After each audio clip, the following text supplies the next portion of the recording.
Hello, good afternoon.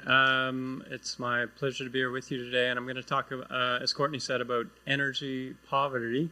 That was supposed to say, let's get moving on the energy poverty crisis. I clearly used the wrong font color. But I want to start by talking about what is energy poverty. For those not familiar with the term, it essentially means that a household is burdened unduly by their energy costs. And the most commonly used specific definition is that a household's after-tax income, more than 6% of that is spent on home warming and cooling and lights. As you can see by the darker regions, the highest concentration of energy poverty is in our region.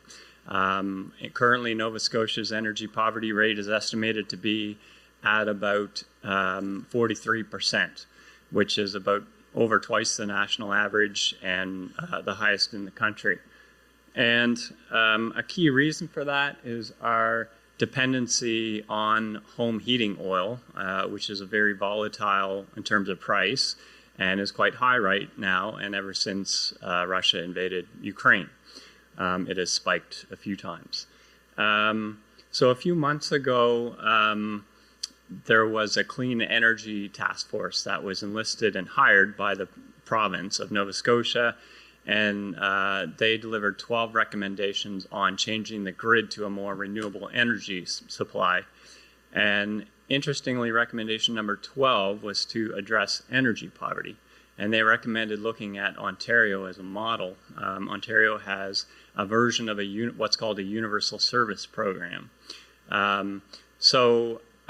Ecology Action Centre has long been a part of the Affordable Energy Coalition, and we've been long asking the province for a universal service program.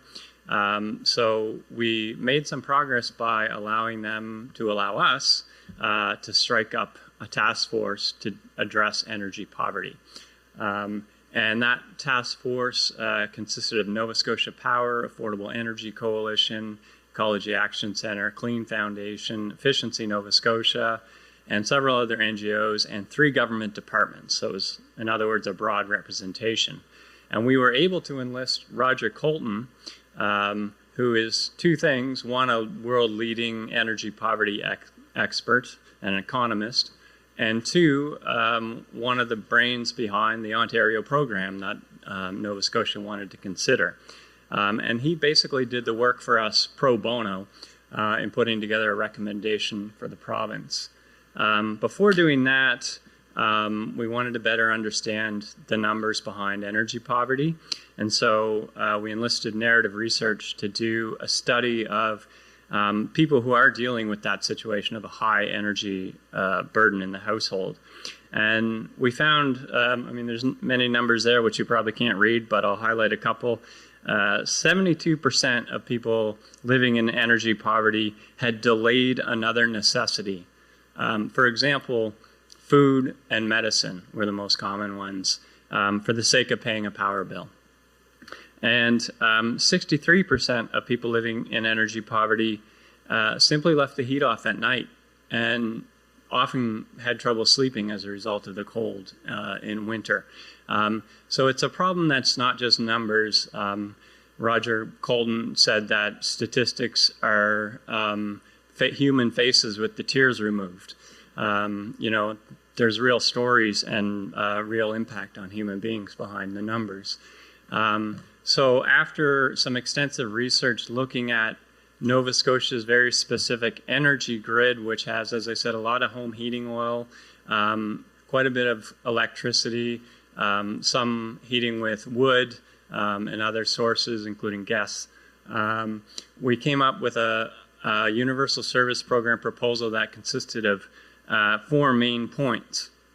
The first and most expensive one is basically a discount on fuel costs of 50% for people under a certain income line. So this is the most important part in terms of immediately relieving the debt burden for people. And then arrears forgiveness programming which is 50% forgiveness matched with payments by the household that are set to a more reasonable schedule and manageable.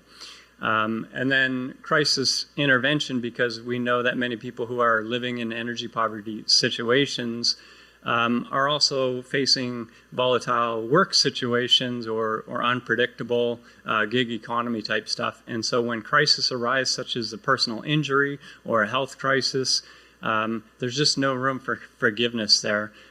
So that has to be built into the program. And last but absolutely not least is ramped up energy efficiency programs.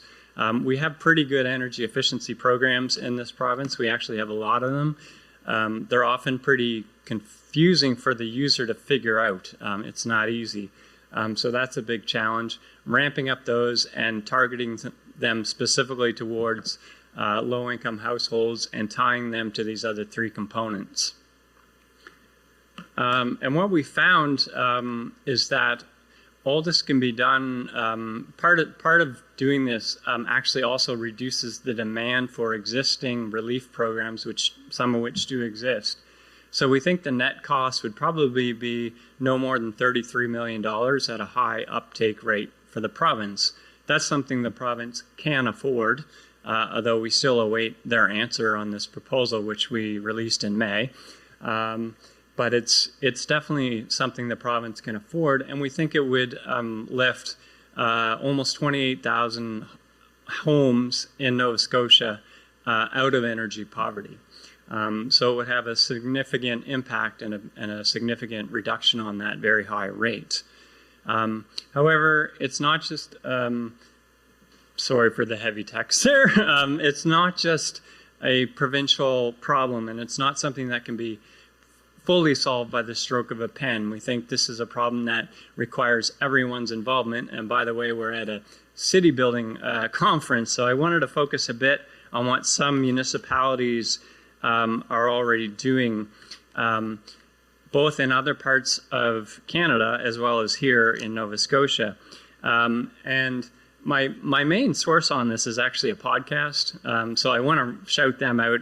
It's called Heating and Eating, and it's by Abby Cantanemny at Efficiency Canada and Yasmin Abraham of the Cambo Energy Group.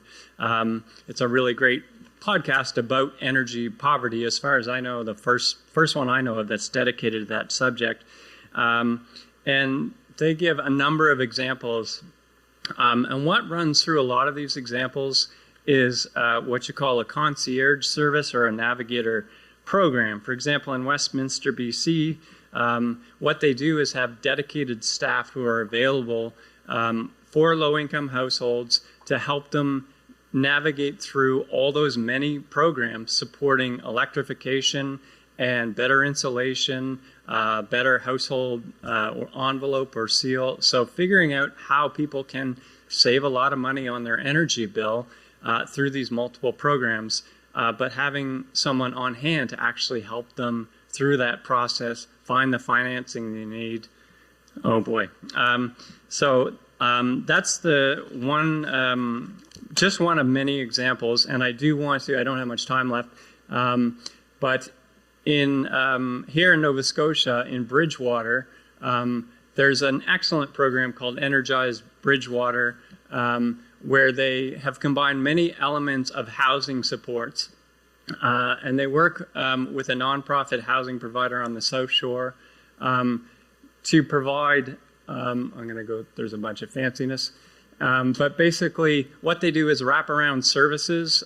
So it's supportive housing as well as supportive energy efficiency programs, and they monitor the energy use over time so that they can show them specifically what kind of savings they provide.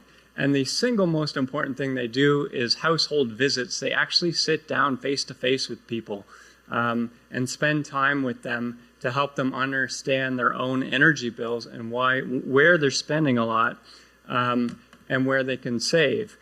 So it's really important. All these technologies like heat pumps as well as monitoring systems, they're fabulous. But what's, I'd say, equally or probably even more important is that human touch. And that's what we've seen from Energize Bridgewater, which is a small community If they can do it, we'd like to see more cities engage in these kind of services.